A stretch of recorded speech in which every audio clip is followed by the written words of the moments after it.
Mula sa bulwagang pagbalitaan ng UNTV, si Jun Soriao at si Monica Verralio Tantoco. Magandang hapon, Pilipinas! At sa buong mundo, ito ang balita. Mag-ingat po tayo kung hindi niyo po kilala yung TikTok owners, yung mga Facebook account na nagpapadala po sa inyo ng mga spam messages. Huwag niyo na pong i-click. Cyber patrolling pinaigting ng Philippine National Police kasunod ng paglaganap ng ikaw ba ang nasa video scam sa social media. Wala kami nakikita iba. We're awaiting the AMLAC report. Department of Justice wala nang nakikita na may iba pang personalidad sa likod ni General Gerald Bantag sa pagpatay kay Percy Lapid. Inantay ko talaga kasi masaya, naririnig ko na rin yan po, yung mga ilang buwan pa, bubuksan na daw po yung Saudi. Sana po matupad yung mga pinapangarap nila, yung pinapangako nila kagaya namin nag-abroad po. Mas mabuti kasi naalis na yung ban sa Saudi, mas marami na yung taong mga Pilipino na matutulungan kasi marami talagang OFW na nangangailangan ng trabaho.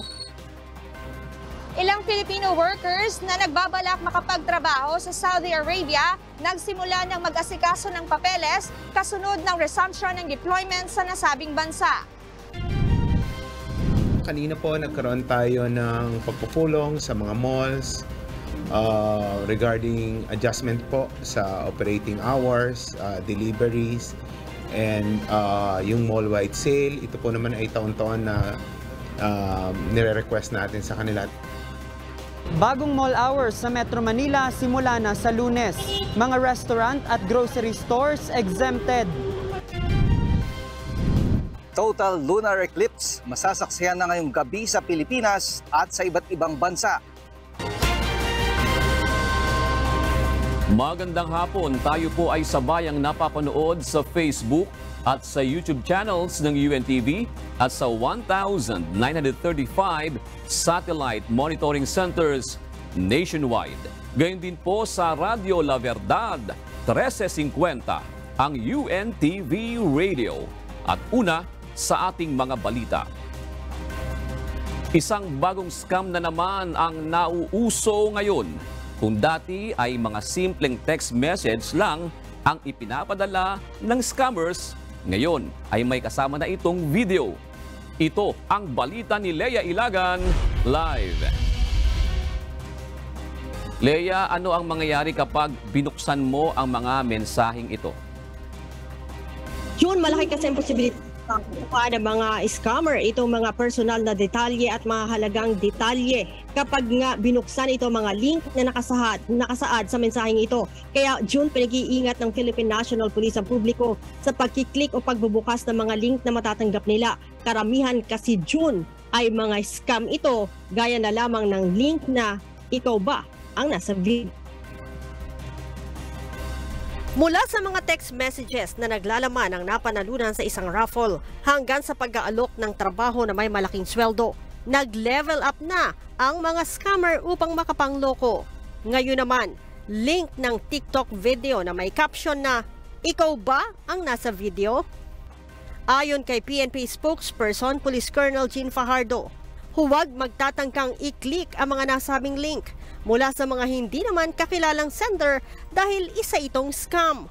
Mahahak-aniya kasi ang inyong social media account hanggang sa magamit ito sa panghihingi ng pera sa inyong mga kakilala.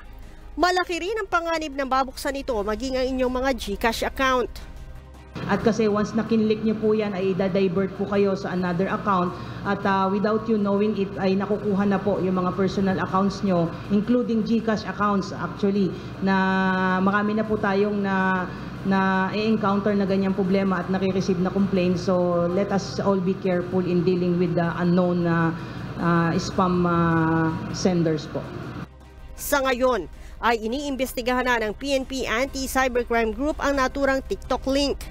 The PNP Anti-Cybercrime Group is now looking at the possibility na iisang grupo yung behind this kumakalat na mga TikTok na ang purpose po talaga is yung victimize yung ating mga mahihilig talaga dito sa mga different social media accounts. Bunsod ng patuloy na pamamayagpag ng mga scammer sa social media, pinalawak na din ng PNP ang kanilang cyber patrolling. Hindi lamang po ngayon ang ACG ang binigyan ng instruction to conduct ay intensified cyber patrolling, pati na po yung ating mga station ay tinuruan na rin po at nag-inorient na po sila on how to properly conduct cyber patrolling to identify yung mga ganitong klase nga po ng TikTok, mga lumalabas sa TikTok na yung iba nga po ay enticing yung ibang mga kababayan natin to click.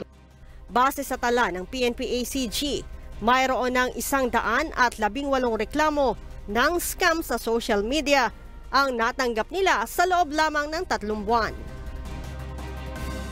June, sa ngayon ay aminado ang PNP na medyo nahihirapan nga ang anti-cybercrime group na matukoy kung sino nga nasa likod nitong gumagawa nitong mga link na ito, dahil kapag nagsasagawa na sila ng mga cyber patrolling ay agad namang natitake down yung mga video. June?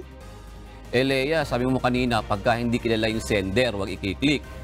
Nakaranas ako nung October 30, kilala ko yung sender eh. Ano ibig sabihin ng Leia? Na-hack na rin yung kanyang account?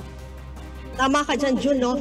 Paliwanag ng Philippine National Police na kapag ang nag-send sa'yo ay nandoon sa phone book mo o nandoon friend mo sa Facebook, ibig sabihin yung nag-send sa'yo ay nahack na yung kanyang account, kaya't nagamit yung account na yon para makapag-text naman sa iba. Karamihan pa nga, June, ay nanghihingi ng pera itong mga ito gamit yung account noong kaibigan mo na nahack na. Kaya pinag-iingat, June, ng PNP sa pagkiklik ng mga account o ng mga link na matatanggap nito. Balik sa Alright. Maraming salamat, Leia Ilagan. Sa ibang balita, wala nang nakikitang iba pang mas malaking personalidad si Justice Secretary Crispin Remulla sa likod ng pagpatay sa broadcaster na si Percy Lapid. Kasabay nito ay hinamon niya si suspended Bucor Chief Gerald Bantag na harapin ang kaso laban sa kanya kung wala itong itinatago. Ito ang balita ni Dante Amento.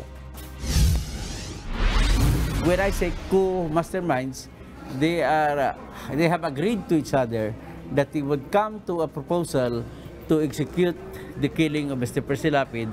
Sa pahayag kahapon ni Attorney Bertini Causing, ang tagapagsalita ng pamilya ni Percy Lapid, sinabi nito na posibleng may iba pang mastermind sa krimen bukod sa suspendidong Bureau of Corrections o Bucor Chief Gerald Bantag para patayin ang mamamahayag. Ngunit sa panayam kay Justice Secretary Crispin Remulla kanina, sinabi nito na batay sa nakalap ng mga ebidensya, wala pang ibang pangalan na lumulutang sa pagkamatay ng broadcaster.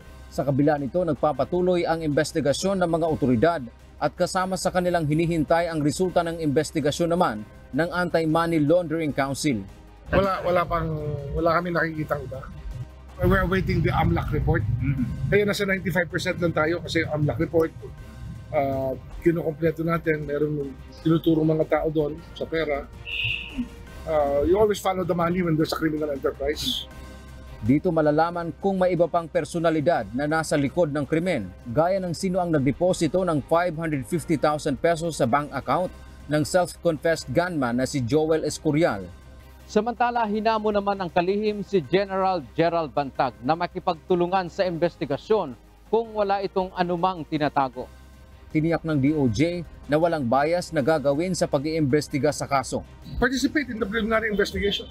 Kung wala ka tinatago, put your money where your mouth is. Kung meron ka talagang deniability, sabihin mo sa amin. Ilabas mo, gawin mo affidavit. Gumawa ka na sworn statement mo. Dagdag pa nito, hindi rin kailangan ng Immigration Lookout Bulletin Order laban kay Bantag dahil opisyal ito ng pamahalaan. Pero inaasahang hihiling sila na magkaroon ng Whole Departure Order para mapigilan na makalabas ito ng bansa. Actually, there's no need because they're public officials. They cannot leave the country without any private authority. Ang mas mahalaga lang talaga dito, we will be already filing a whole departure order. I already instructed the staff. Sa ngayon, hindi pa anya sila nagkausap ni Bantag at ni Ricardo Zulueta na isa pa sa itinuturong mastermind sa pagpatay kay Lapid na ilang araw nang nagtatago. Dante Amento, UNTV, News and Rescue. Diyos ang aming sandigan, serbisyo publiko ang aming pinahahalagahan. Pinayuhan ni Senator Ronald De La Rosa si Suspended Bureau of Corrections Chief Gerald Bantag na harapin ang mga aligasyon laban sa kanya kaugnay ng pagpaslang kina Percy Lapid at June Villamor. Hindi naman kumbinsido ang senador sa mga gustong idawit si dating Pangulong Rodrigo Duterte sa issue. Ito ang balita ni Harleen Delgado. Kung gusto mong panindigan yung pananalita mong ganyan, then magpakalalaki ka. Panindigan mo yung sinabi mo. You fight to the death. Mahirap hamunin ang gobyerno. Naniniwala si Senator Ronald Bato de la Rosa na dapat harapin ni Suspended Bureau of Corrections sa Bucor Chief Gerald Bantag ang mga kasong inihain laban sa kanya. Para kay Senator de la Rosa na dati ring naging Bucor Chief, walang dapat ikatakot si General Bantag kapag nasa kustudiya na ito ng mga otoridad. Sinabi noon ni Bantag sa isang panayam na mas nanaisin na lamang niyang mamatay kaysa makulong kaugnay ng issue. Para sa senador, normal na matakot para sa kanyang kaligtasan si Bantag dahil sa malalaking sindikato na posibleng nakabangga umano nito sa bilibid. You face the music. Harapin mo. In a way, if you are really innocent, then you will be set free. Wala ka namang danger kung nasa custody ka na ng gobyerno. Anong danger na natakot mo? Kung pagbigyan natin si Senator De Lima na hiwalay doon sa sa ibang mga kulungan, pwede rin naman i-afford dyan sa kanya. Ayon kay Senator De La Rosa, hindi na niya itinuloy ang investigasyon ng Senado sa Percy Lapid case ngayong araw matapos makiusap ng Philippine National Police dahil abalanaan niya ito sa pagsampa ng kaso. Samantala, hindi naman naniniwala si Senator De La Rosa na dapat pang isama sa persons of interest si dating Pangulong Rodrigo Duterte. Sinabi sa isang panayam ng kampo ng pamilya Mabasa na hindi nila isinasantabi ang posibilidad na mayroong mas mataas kay Bantag na nasa likod ng pagpaslang. Bakit pa niya patayin nag-retire ka na, umalis, hindi ka na presidente? Bakit hindi mo pinatay nung ikaw presidente pa? Nakaya mo lahat-lahat at saka pwede mong patayin talaga using all your powers. Ngayon pa na wala ka na sa poder, saka ka pa magka-interest ng tao. So, motive is malayo. Yung nga, pabayaan natin yung nag-imbestiga. Pag-uusapan pa niya ni De La Rosa at ng miyembro ng Senate Committee on Public Order and Dangerous Drugs kung magsasagawa pa ito ng investigasyon sa Senado. Harleen Delgado, UNTV News and Rescue. Diyos ang aming sandigan, serbisyo publiko ang aming pinahahalagahan.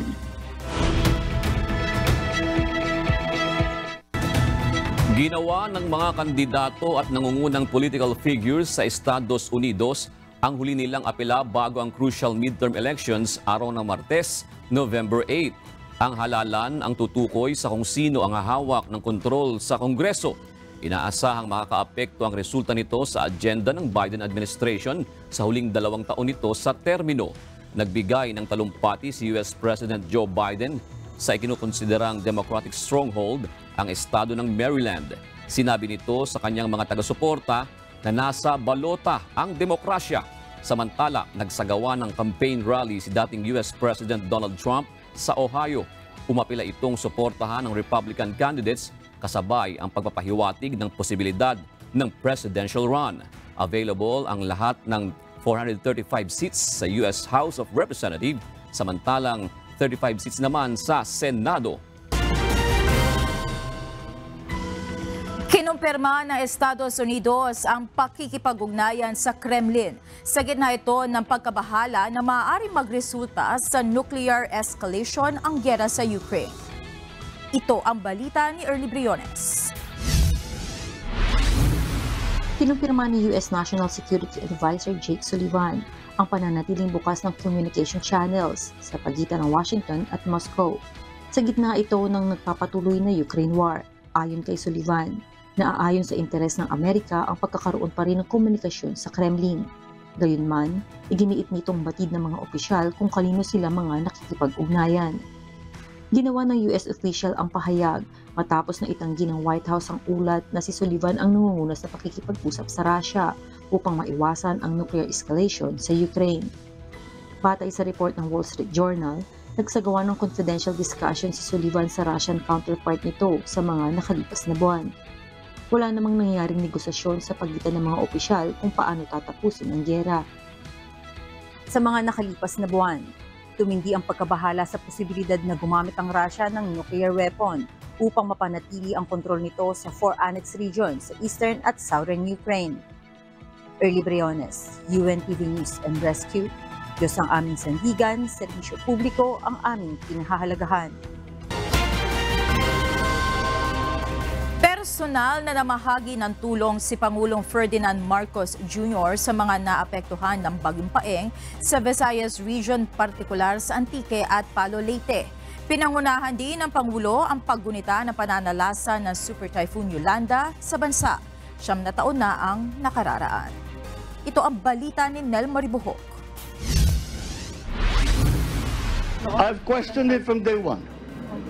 I've questioned 6,000 plus ang sabi nila. It's not 6,000 plus. Nananatiling palaisipan kay Pangulong Ferdinand Marcos Jr. ang tunay na bilang ng mga nasawi sa Super Typhoon Yolanda, partikular na sa Tacloban City at iba pang bahagi ng Eastern Visayas. Ito anya ang dahilan kung bakit kailangang gunitain niya ang naging pananalasa ng Super Typhoon Yolanda noong 2013. I come here because I must commemorate those uncounted dead that up to now we do not know how many that number is. We must come to these commemorations so that we will remember those who we were told not to remember. Kaugnay nito, nag-alay ng bulaklak ang Pangulo sa libingan ng mga nasawi sa pananalasa ng Super Typhoon Yolanda sa Tacloban City.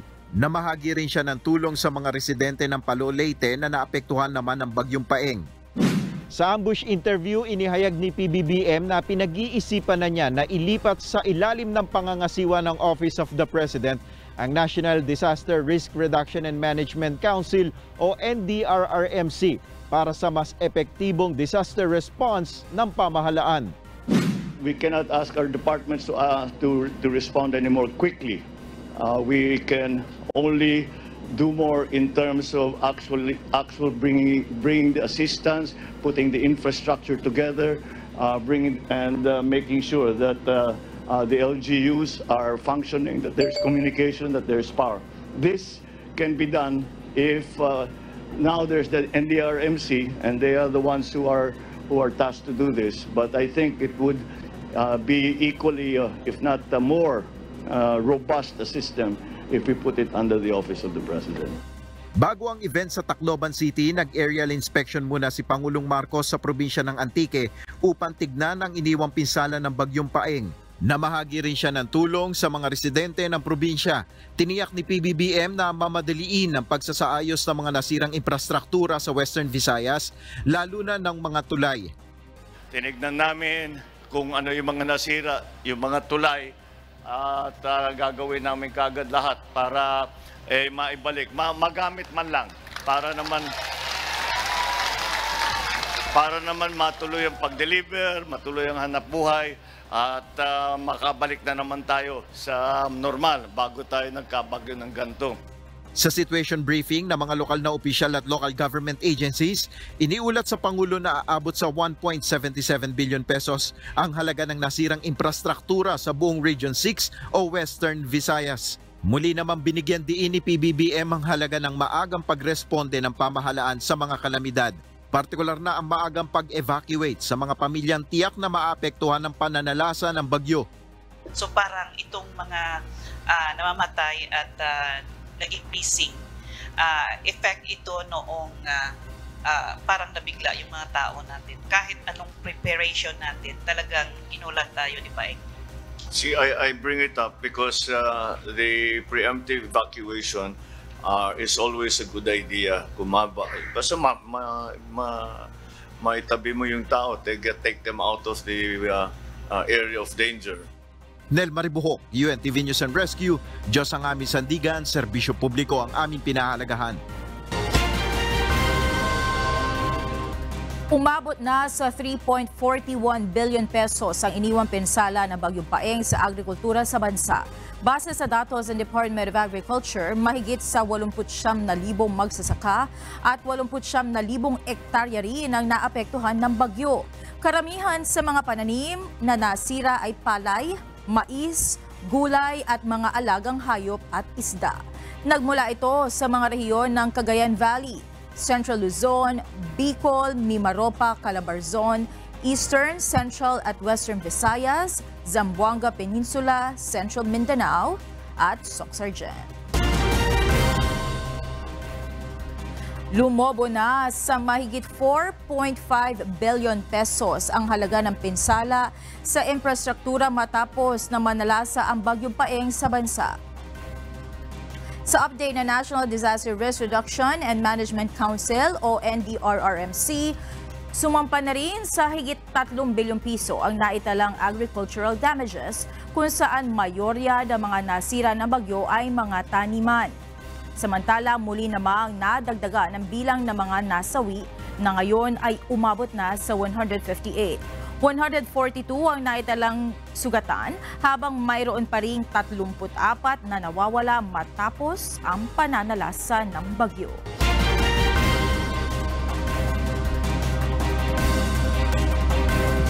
Positibo ang Armed Forces of the Philippines na malapit nang matapos ang insurhensya sa bansa. Ayon kay Armed Forces of the Philippines spokesperson, Colonel Medel Aguilar, malaki ang naitutulong ng kooperasyon ng komunidad upang hindi na mamayagpag ang mga rebelde sa bansa.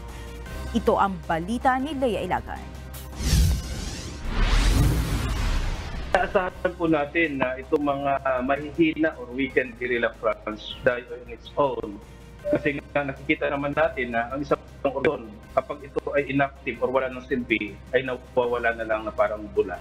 Nalalapit na ang pagtatapos ng problema ng bansa sa insurgency na dulot ng komunistang grupo. Ayon kay AFP spokesperson Colonel Medel Aguilar, inaasahan nilang mawawalan na ng saysay ang ilang guerrilla front ng CPP-NPA lalo na't hindi tumitigil ang militar at pulisya sa operasyon laban sa mga ito. Nakikita natin na basta tuloy-tuloy lang ang sinasagawang operasyon ng pamahalaan at ng mamamayan at patuloy po ang pambin ng seguridad ng ating mga military at mga pulis at iba pang law enforcement body. Nakikita na mawawala ng saysay ang mga mahihinang guerrilla fronts na ito ng CPP-NP. Malaki rin aniya ang nagagawang tulong ng komunidad para sa tuluyang paghina ng CPP-NPA. Una po ay ang nagpapasalamat kami sa ikinig ang taong bayan tungkol sa mga pahayag ng ating pamahalaan at ang mga dating kasapi ng CPP-NPA. Dito ay nagkakaroon ng linaw sa kanila kung ano yung sistema, ano ang nature at saka yung ano ang ginagawa ng mga threat na ito sa authority. So dahil dito ng magandang ugnayan ang gobyerno at saka yung pamayanan at nagiging implementasyon ng mga proyekto na sa mga pinanggagalingan ng problema ng insurhensya. Nanawagan din ang sandatahang lakas ng Pilipinas sa publiko na tanggapin ang mga rebeldeng nagbabagong buhay. Maging handa din sa pagtanggap sa ating mga former rebels na ibabalik natin sa komunidad dahil sila rin naman ay mga Pilipino. Nauna nang sinabi ni AFP Chief of Staff General Vicente Bacaro na malapit nang mapuksa ang 19 sa 24 na natitirang guerrilla front ng CPP-NPA. Lea Ilagan, UNTV, News and Rescue. Diyos ang aming sandigan, serbisyo publiko ang aming pinahahalagahan. Bukas na ang unang araw ng pagkuha ng bar examinations. Batay sa datos na inilabas ng Supreme Court, 9,821 ang inaasahang kukuha ng pagsusulit. 5,847 sa mga ito ay first time na kukuha ng bar exams at ang iba ay second time at higit pa. 14 na mga local testing centers ang pagdadausan ng pagsusulit sa buong bansa. Sa National Capital Region ay 5 itinalagang testing centers. Pinakamaraming kukuha ng pagsusulit sa Ateneo de Manila University na may 2,529 examinees. Ngayong lifted na ang deployment ban ng mga overseas Filipino workers o OFWs sa Saudi Arabia, agad na nagtungo sa ilang recruitment agencies ang mga kababayan natin na nais makipagsapalaran na makapagtrabaho doon. Umaasa naman ang mga OFW na tutuparin ng Saudi government ang mga naipangakong kondisyon ng Pilipinas para na rin masiguro ang kanilang kaligtasan mula sa mapagsamantala at abusadong employers. Ito ang balita ni Janice Inhente. Oo, inantay ko talaga. Kasi masaya, naririnig ko na rin yan po. Yung mga ilang buwan pa, bubuksan na daw po yung Saudi. Sana po matupad yung mga pinapangarap nila, yung pinapangako nila kagaya namin nag-abroad po. Hindi na nag-atubili si Hanina Hanapi na magtungo sa isang recruitment agency sa Maynila upang makapag-apply bilang domestic helper sa Saudi Arabia. Ito'y matapos niyang mabalitaan na lifted na ang deployment ban ng mga overseas Filipino workers doon. At kahit paman malayo sa kanyang pamilya sa Zamboanga City, mas pinili ni Hanina na manatili muna dito sa Maynila upang agad na makapag-apply ng trabaho ngayong binawi na ang deployment ban sa Saudi Arabia. Dati na siyang nagtatrabaho doon at umuwi lamang para bisitahin ng pamilya nang abutan ng deployment ban kaya't hindi na siya nakabalik pa. Naabutan na ako ng ban. Yung narinig ko na bubukas na yung Saudi, alhamdulillah, masayang-masaya talaga ako kasi magkababalik na rin ako sa amo ko dati. Gaya ni Hanina, may ilang OFWs na rin ang nagbabakas sakali at pumila sa ilang international recruitment agency sa Maynila para mag-apply ng trabaho sa Saudi Arabia. Na-walk-in lang, pero may nakapagsabi sa akin, meron daw applyan dito. Mag-apply sana ako ng auto mechanic sa Saudi. Sana tuloy-tuloy kasi medyo may edad na rin ako. Gusto ko na rin huling hirit na lang ba? Huling biyahe na lang para makapag-retire na lang. Mas mabuti kasi naalis na yung ban sa Saudi, mas marami na yung taong mga Pilipino na matutulungan kasi marami talagang OFW na nangangailangan ng trabaho. Kapag sa Saudi kasi walang walang placement fee, wala kang babayaran sa agency. Bago pa man pinayagan ng pamahalaan na alisin ang deployment ban ng OFW sa Saudi, ilang kasunduan at kondisyon muna ang inilatag ng Department of Migrant Workers sa KSA government upang masiguro ang kaligtasan ng mga OFWs na magtatrabaho doon. Isa na rito ang pagkakaroon ng daily rest hours at ang kasiguraduhan na matatanggap nila ang kanilang sweldo sa tamang oras. Dapat ring gawin ang pagpapasweldo sa pamamagitan ng digital wallet o e-payment system upang mamonitor ng DMW na talagang naibibigay ang kaukulang sahod ng mga OFW o maaari ring idiretso na ang pagpapadala sa kanilang mga pamilya sa Pilipinas. Bukod pa rito, kinakailangan na mayroon na ring insurance ang lahat ng household service workers at employer ang dapat na magbayad nito. Kapag skilled worker naman, ang gobyerno ng Saudi ang sasagot sa insurance. Magpapatupad na rin ng whitelisting at blacklisting ng mga recruitment agency at employer sa Saudi Arabia upang masiguro ang kaligtasan ng ating mga kababayan sa kanilang mga magiging amo. Kaugnay nito, humihiling ang mga kababayan nating OFW na nagbabalak makapagtrabaho sa Saudi Arabia na sana ito pa rin ang pamahalaan ng Pilipinas at ng Saudi government ang mga nakapaloob sa bagong kasunduan para masiguro sa ligtas at maayos nilang paghahanap buhay sa abroad. Masaya po kami kasi dati po sobrang higpit, kahit sa day off po hindi nila pinapayagan. So ngayon po masaya kami kasi pinapatupad na po nung yung mga patakaran na yun. Sana po tuloy-tuloy na po yung mga pinapatupad nilang mga rules. Tulad po namin na OFW, mahirap po, malayo sa pamilya. Sana po tuloy-tuloy na talagang tutuparin na po yun. Para po sa safe po namin talaga.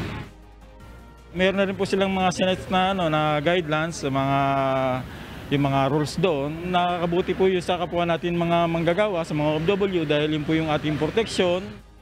Janice Hente, UNTV, News and Rescue. Diyos ang aming sandigan, serbisyo publiko ang aming pinahahalagahan. Bumaba ang bilang ng mga walang trabaho sa bansa ayon sa Philippine Statistics Authority. Batay sa preliminary results ng September 2022 Labor Force Survey, bahagyang bumaba sa 2.50 million ang bilang ng mga Pilipinong walang trabaho edad 15 pataas noong Setyembre. Mas mababa ito ng 183,000 kumpara sa naitala noong Agosto na nasa 2.68 million. Ayon kay PSA Undersecretary at National Statistician Dennis Mapa, tumutukoy ang unemployed Filipinos sa bilang ng mga nasa labor force na walang trabaho o negosyo na naghahanap o available magtrabaho. Mas marami ang mga babaeng walang trabaho sa labor force kumpara sa mga lalaki. Samantala, bahagya namang bumaba ang bilang ng mga employed o may trabaho o negosyo noong Setyembre sa 47.58 million. Mas mababa ito ng 287,000 kumpara sa naitala noong Agosto na may 47.87 million. Tumaas naman ang bilang ng mga underemployed na nasa 7.33 million na mas mataas kumpara noong Agosto at Setyembre ng nakaraang taon. Pinakamarami ang mga nagtatrabaho ngayon sa services sector na sinundan ng agriculture sector at industry sector. Dagdag ni MAPA, bahagyang bumaba ang labor force participation rate noong Setyembre kung saan kabilang sa dahilan ang ilang employed Filipinos na nagdesisyong bumalik sa pag-aaral. Mahigpit na ipinamomonitor ng Department of Labor and Employment sa Regional Tripartite Wages and Productivity Board ang magiging galaw ng inflation rate sa bansa. Sa isang panayam, ipinaliwanag ni Labor Secretary Benvenido Laguesma na ito ang siyang gagamiting batayan ng Wage Board upang malaman kung kailangan magpatupad ng aumento sa sahod ng mga manggagawa. Ayon kay Secretary Laguesma, ngayong taon lamang ay nagpatupad na ng aumento sa sahod ng mga manggagawa sa ilang rehiyon. Sa ilalim anya ng umiiral na batas, isang beses lamang sa loob ng isang taon maaaring magpatupad ng dagdag sweldo sa mga manggagawa.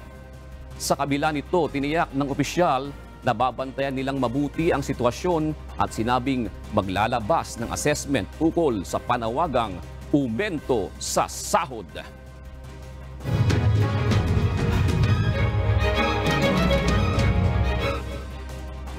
Pampanga Provincial Government ang house tagging sa mga nakatira malapit sa Mount Arayat. Sa Iloilo naman, nagsasagawa na ng investigasyon ng Provincial Health Office sa nangyaring food poisoning sa 40 mag-aaral sa Pili Ahoy National High School. At sa Cebu City, sa kulungan ngayon magpapahinga ang isang pasyente ng isang ospital matapos mahulihan ng pinaghihinalaang shabu. Ito ang balita ni Alan Manansala. Nagbabahaybay na ang Provincial Disaster Risk Reduction and Management Office o PDRRMO sa Barangay San Juan, Banyo, Arayat, Pampanga para maglagay ng house tags o priority tags. Magsisilbi itong palatandaan kung alin ang dapat unahin sa paglikas sa posibleng maapektuhan kung may pagguho ng lupa sa bundok Arayat. Kulay red na metal plates ang inilagay sa bahay na may nakatirang may sakit o kapansanan. Orange kapag may senior citizen, yellow naman kapag may buntis o bata edad 12 pababa. Mayroon ding sirena na magbibigay hudyat sa evacuation at sensors sa tuwing may pag-ulan, pagguho ng lupa at lindol. Talagang piligro po at ang kanila pong rekomendasyon doon sa Group 7 ay permanent or inhabitable. Ibig sabihin kailangan walang taong nakatira doon. Meron po tayong 3 intervention. No? Yung muna po, yung preemptive evacuation. Kung saan kapag may mga padating na bagyo ay inililikas po natin yung mga kabarangay na nandun sa peligro. Ipinag-utos na rin ng Provincial Government ng Pampanga ang pagbuo ng Mount Arayat Community Safety Task Force na magsisilbing taga-monitor at tagapaghatid ng agarang tulong sa mga residente sa Barangay Banyo, Arayat, Pampanga. Sa Iloilo, binawian ng buhay ang isang 17 anyos na grade 11 student ng Barangay Barido, Ahoy, matapos umanong ma-food poison sa Ahoy, Iloilo. Kwento ni Aling Elma Bukakaw, nakainom umano ng 3 baso ng buko pandan juice ang kanyang anak na si Ricky May. Dito nagsimula ang pananakit ng tiyan ng bata at magsuka. Maliban kay Ricky May, may 21 pang biktima na dinala sa Sara District Hospital kung saan 7 dito ang positibo sa amoeba. 10 sa Governor Neil D. Tupa Sr. District Hospital sa Barutac, Viejo at 10 na nasa Ahoy Rural Health Unit. Ang 37 estudyante at 3 guro ay pawang mula sa Pili National High School. Karamihan din sa mga ito ay nakaranas din ng pananakit ng tiyan, pagsusuka at pagtatae matapos uminom ng buko pandan juice sa isang boodle fight na naging bahagi ng United Nations celebration sa kanilang paaralan. Ayon kay Provincial Health Officer Dr. Maria Socorro Quino ng Iloilo, nagpadala na sila ng Provincial Epidemiology and Surveillance Unit sa Ahoy at Barutac, Viejo para imbestigan ang pangyayari. At sa Cebu City, sa halip na makalabas ng ospital at makauwi ng bahay, Diretso sa kulungan ang bagsak ng isang pasyente dahil sa nahulog na pakita ng hinihinalang shabu. Kinilala ang suspect na si Nilo Panilagaw, 26 anyos, na residente ng Barangay Babag 1, Cebu City. Ayon kay Police Major Nolan Primaco, Tagsip, Chief of Police ng Cebu City Police Station 2, nakita ng mga gwardya ang nahulog na 2 pakete laman ang powderized substance mula sa bulsa ni Panilagaw. Agad na tumawag ang pamunuan ng pampublikong ospital sa Cebu City PNP upang isangguni ang nahulog na 1 gramo ng pinaghihinalaang shabu. I-discharge na sana si Panilagaw kahapon, ngunit dahil sa na-recover na droga, sa kulungan na ito magpapahinga. Inihahanda na ang kasong paglabag sa RA 9165 laban sa sospek. Alan Manansala, UNTV News and Rescue. Diyos ang aming sandigan, serbisyo publiko ang aming pinahahalagahan. Nasa 17 pa ang hinahanap sa Bangsamoro Autonomous Region in Muslim Mindanao o BARM. Kaya naman ang pambansang pulisya tutulong na sa pamamagitan ng pagdedeploy ng 12-team ng Search and Retrieval Unit mula sa Explosive Ordnance Disposal and K9 ng PNP. Ayon kay PNP spokesperson Police Colonel Jean Fajardo, highly trained ang naturang mga aso. Nahihirapan kasi ang ibang rescuer sa paghahanap dahil sa malalaking tipak ng bato at lupa na gumuho sa lugar. Ipatutupad na simula sa Lunes, November 14, ang adjustment sa operating hours ng mga malls sa Metro Manila. Kalinsaba ito na inaasahang pagbigat ng trapiko ngayong papalapit na ang holiday season. Gayunman, ayon sa Metropolitan Manila Development Authority o MMDA, exempted dito ang ilang restaurant at grocery stores sa loob ng mga mall na maaaring magbukas ng mas maaga. Ito ang balita ni JP Nunez.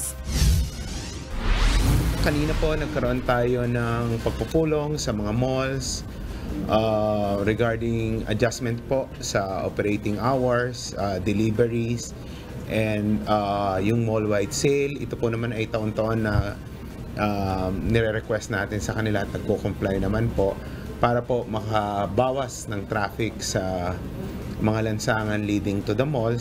Mula sa kasalukuyang 10 a.m. hanggang 9 p.m. na schedule ng mga mall sa Metro Manila, simula sa Lunes, November 14, magiging alas 11 ng umaga hanggang alas 11 na ng gabi ang mall hours sa NCR, alinsunod sa napagkasunduan ng MMDA at mall operators. Layo nito na maiwasan ang inaasahang pagbigat ng trapiko habang papalapit ang holiday season. Gayunman, may ilang establishmento ang exempted dito, gaya na lamang ng mga restaurant na nagsaserve ng almusal, maging ang mga grocery store sa loob ng mall. Ayon sa MMDA, papayagan ang mga ito na magbukas ng mas maaga upang mapagsilbihan ang kanilang mga customer. Habang ang delivery naman ng mga produktong ibinebenta sa mga mall ay gagawin na lamang mula alas 11 ng gabi hanggang alas 5 ng umaga. Maliban naman ang mga perishable items o yung mga produkto na madaling masira. Pinakiusapan rin ng MMDA ang mga mall operator na gawin na lamang tuwing weekend ang pagdaraos ng mga sale upang maiwasan ang dagsa ng mga tao tuwing weekdays na magre-resulta sa matinding traffic. Sa pagtaya ng ahensya, nasa 10 hanggang 20% ng mga sasakyan ang madaragdag sa traffic volume sa EDSA ngayong holiday season. Sa ngayon, umaabot na sa higit 400,000 na mga sasakyan ang araw-araw na bumabagtas sa EDSA na katumbas ng pre-pandemic level. Lagi naman po yan tuwing panahon ng Pasko, nag-i-increase po dahil marami pa rin po na mga taga-probinsya na lumuluwas sa Maynila para bumili ng mga kanilang gamit, damit at yung mga groceries. So we expect po na mag-i-increase pa to in the coming days. Samantala, makikipag-ugnayan ang MMDA sa Department of Transportation upang ipakiusap ang planong extension sa biyahe ng EDSA busway hanggang alas 12 ng hating gabi upang makalibre pa rin sa mga pamasahe ang mga empleyado ng mall na gagabihin dahil sa adjustment sa mall hours. Yes, definitely we will coordinate with the Department of Transportation para ma-extend po ito at least hanggang 12 p.m. po. Sabihin, magre-request po tayo sa kanila. 12 midnight. Tiniyak naman ng MMDA na may nakahanda silang mga traffic law enforcer na makakatulong sa pagmamando ng trapiko sa paligid ng mga mall upang maiwasan na tumukod ang pila ng mga sasakyan sa EDSA. JP Nunez, UNTV, News and Rescue. Diyos ang aming sandigan, serbisyo publiko ang aming pinahahalagahan. Muling nagpaalala ang Bureau of Customs sa ating mga kababayan abroad, partikular sa Middle East, na mag-ingat sa kanilang ipadadalang balikbayan boxes. May tinatawag kasi na consolidator o freight forwarders na hindi ginagawa ang kanilang trabaho. Nanghihingi ang mga ito ng bayad sa mga OFW para sa kanilang ipadadalang balikbayan boxes sa Pilipinas. Pero hindi naman nagbibigay ng pondo sa kanilang counterpart forwarders sa bansa. Kaya walang naibabayad na customs duties sa mga dumadating na balikbayan boxes. Ang resulta ay natetenga sa mga warehouse ng BOC ang mga ito. 3 dubious freight forwarders ang pinangalanan ng BOC. Ang CMG International Movers and Cargo Services, Island Kabayan Express Cargo LLC at Ubin Balikbayan Cargo LLC. Nagsimula ng magpatupad ng baggage segregation scheme ang pamunuan ng MRT3 sa mga estasyon nito. Ito ay upang mapadali ang pag-iinspeksyon sa mga bag at iba pang dala ng mga pasahero. Napansin kasi ng pamunuan ng MRT3 na naiipon at nagsisiksika ng mga tao sa x-ray machines lalo na kapag peak hours. Ngayon, may hiwalay ng pila para sa mga pasaherong may dalang maliliit na bag. Habang ang mga may malalaking bag ay kailangan pa rin dumaan sa x-ray machines.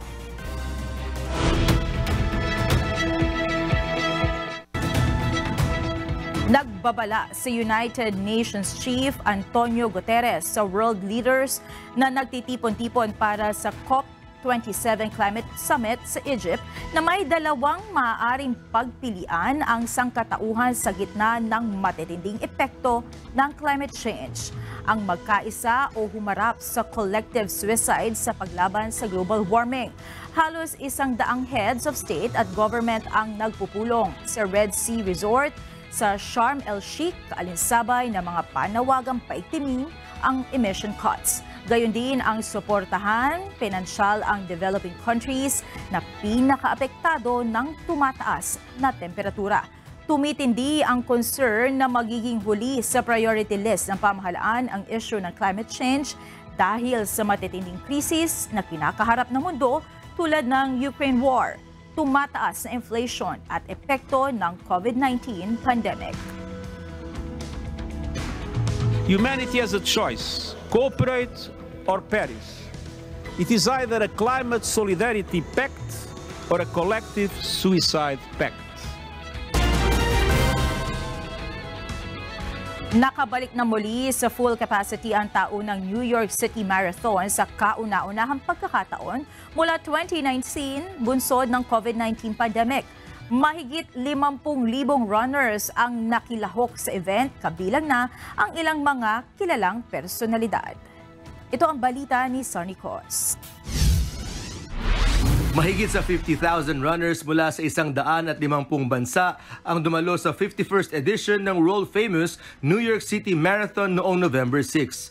Nasa full capacity ang 2022 marathon sa kauna-unahang pagkakataon mula 2019 bunsod ng COVID-19 pandemic. Kabilang sa mga nakilahok ang international athletes, professionals, first-timers, marathon streakers at iba pa. Isa sa personalities na nakatapos ng 26.2-mile journey ang Paralympic athlete na si Marcel Hug na kilala bilang the Silver Bullet. Siya ang nagwagi sa wheelchair division. Yeah, it's very difficult. You just have to listen to my body and have a lot of experience in racing and feel my body. Nagpapasalamat naman si Alfin Tolyamuk, isang Kenyan-American at world-class athlete dahil muli siyang nakalahok sa ganitong event. I am very excited. I am very grateful. Just because there was a time that I thought I wasn't going to be here, and there's nothing that gives you a lot of joy and rising than that. Nakilahok din si Daniel Romanchuk, isang American Paralympic athlete at isa sa mga pinakabatang nagwagi sa kasaysayan ng wheelchair event sa New York.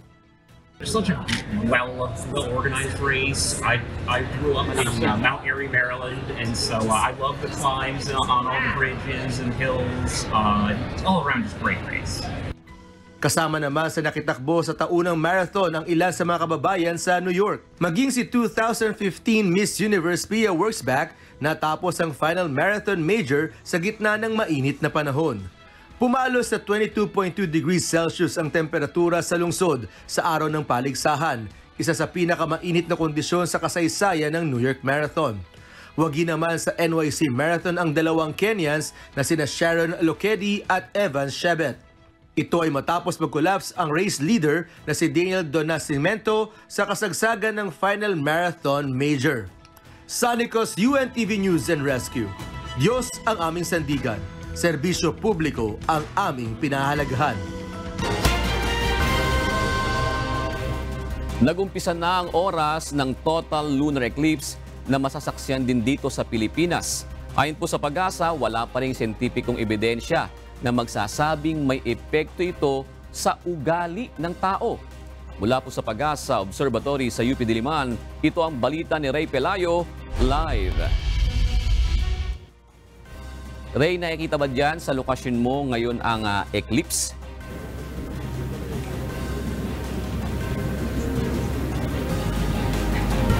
Yun sa ngayon, wala pa rin tayong naaninag na yung buwan dito sa may, particularly dito sa may UP Diliman, kung saan nandito yung tinatawag natin na observatory ng Pag-asa. At kaninang tanghali o makapananghali ay nagkaroon tayo ng chance na sumikat yung masilayan natin yung araw dito. Pero sa ngayon, at ang dami ng mga tao dito sa observatory ng Pag-asa, wala pa rin tayong nasisilayan. At yung Pag-asa naman, meron tayong mga regional offices sa iba't ibang lugar sa bansa. Kaya ang ina-expect nila mamaya, hihintayin natin yung mga ipapadala nilang videos and photos para makita natin. Actually, nagkaroon din tayo ng chance dyan sa may Davao area na makakuha ng video nitong partially. Meron na nga eclipse kanina dahil around 5:19 PM yung start ng eclipse. At tatagal ito mamaya hanggang 10 PM. Yung 7 PM, ito na yung pinaka-peak o yung talagang total lunar eclipse. Titignan natin, meron pa tayong mga 30 minutes. At tignan natin kung masisilayan natin. Dahil dito sa location natin, meron tayong nakikita na ilang mga bituin. So baka mamaya ay magkaroon tayo ng chance na masilayan natin itong lunar eclipse. Ayon sa Pag-asa, nagkakaroon ng lunar eclipse kapag ang mundo ay naka-align sa pagitan ng araw at buwan. Sa ganitong posisyon ay tumatakip yung anino ng mundo sa buwan. Bukod sa Pilipinas ay makikita rin ito sa ibang bansa sa Asia at sa Australia, North at South America at Europa. Ayon sa Pag-asa, wala namang epekto sa mga nabubuhay sa mundo ang lunar eclipse, liban na lamang sa pagtaas ng level ng tubig sa dagat dahil sa gravity na resulta naman ng mas malapit na distansya ng buwan sa mundo. Narito ang bahagi ng pahayag ng senior weather specialist na si Mario Raimundo ng DOST Pag-asa. Ang total lunar eclipse, normally pagka ganyan total lunar eclipse, more on tides. So doon lamang may epekto. Now with regards to the behavior of the person o sa environment o sa life of the person on Earth, walang scientific study na nakapagpapatunay na mayroon tong kinalaman. Yun, kasama ng Pag-asa dito ang grupo ng UP Astronomical Society. Iba't ibang mga kurso ng mga miyembro nito na nahihilig sa pag-oobserba ng kalawakan. Magagamit nila ito sa pamamagitan ng lectures sa kanilang isinasagawa sa iba't ibang mga estudyante. Narito naman bahagi ng pahayag ng miyembro ng UP Astronomical Society na si Paul De Silva. Yung total lunar eclipse po kasi na mangyayari ngayon is siya na po yung last until 2025. So matagal pa po ulit bago makakita ng total lunar eclipse dito sa Pilipinas.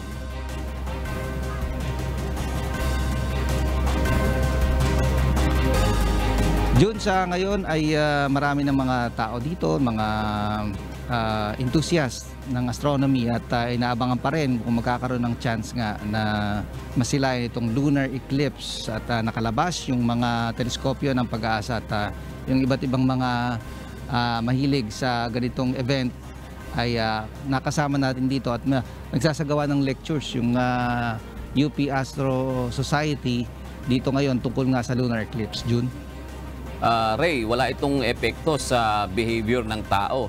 Sa mga isda at mga hayop sa dagat, meron ba itong epekto? Ray?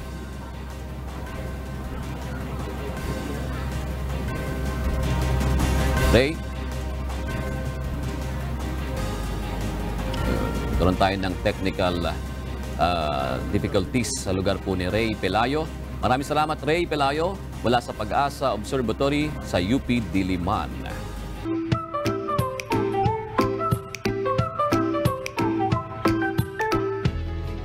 Dagdag kaalaman po, kahapon nalaman natin na ang selos pala ay likas sa tao at ginagamit natin yan upang makasurvive tayo, lalo na po sa mga pagguho ng relationship. Paano naman kaya maiwasan ang pagiging sobrang seloso o selosa? Makinig kayo mabuti. Narito ang 7 tips ng mga eksperto to handle our jealous feelings. Una, pay attention sa inyong nararamdaman. Kung makita mo ang kaibigan mo o kaya jowa mo na may kasamang iba, tanungin mo muna yung sarili kung bakit hindi ikaw ang kasama. O baka naman may ibang dahilan kung bakit iba yung kasama niya. Sa pamamagitan po niyan, mas magiging maunawain ka sa sitwasyon, huwag agad magagalit. Pangalawa, focus po sa inyong relasyon. Kung makita na may kasama siyang iba, tanungin mong sarili mo kung bakit ganon. Baka naman nagkukulang ka na. Umpisahan na mag-spend ng more time sa inyo pong kaibigan o karelasyon. Pangatlo, ayon po sa mga eksperto, alamin mo baka naman kasi insecure ka lang. Kung mababa ang tingin sa sarili, abay itaas mo naman ng kaunti. Ang payo ng mga eksperto, make sure na meron ka ring ibang interest at activities outside ng inyong relasyon. Pang-apat, kung totoong may problema, abay pag-usapan nyo. Walang problema na hindi nakukuha sa mabuti at matapat na usapan. Pang-lima, kung mag-uusap naman, maging klaro sa kung ano yung sasabihin mo sa kanya. Bakit ka nagsiselos o gusto mo ba na maayos ang problema na ito o gusto mong sabihin sa kanya na dapat ba talaga akong magselos? At least klaro, di ba? Ganun. Pang-anim, magdesisyon ka kung ito ba ay trust issues. Nabigyan ka ba ng reason para mawala ang tiwala sa kanya? Pero ang pinakamahalaga pa rin, syempre, ang pagkakaroon po ng tiwala sa isa't isa. At pang-pito, abay, chill lang, kumalma ka. Tandaan nyo ang sabi sa Biblia, ang malubay na sagot ay nakakapawi ng poot. Ngunit ang mabigat na salita, humihila ng galit. Chill lang, kalma lang. Sana may natutunan kayo at laging tatandaan, mapalad ang tao na nakakasumpong ng karunungan at ang tao na nagtatamo ng kaunawaan.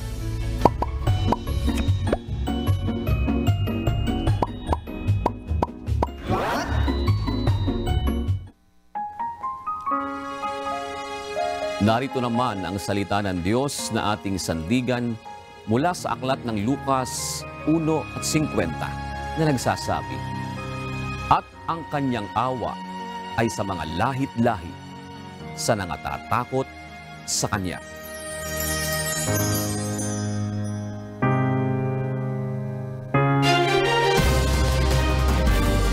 At yan ang naging kabuuan ng ating balitaan ngayong gabi. Aming inilahad ng buong katapatan kung paano namin nasaksihan. Kayo'y makapagtitiwala na ang aming nakita at narinig ang aming ibinabalita. At dito po sa UNTV, Diyos ang aming sandigan, serbisyo publiko ang aming pinahahalagahan. Magandang gabi po.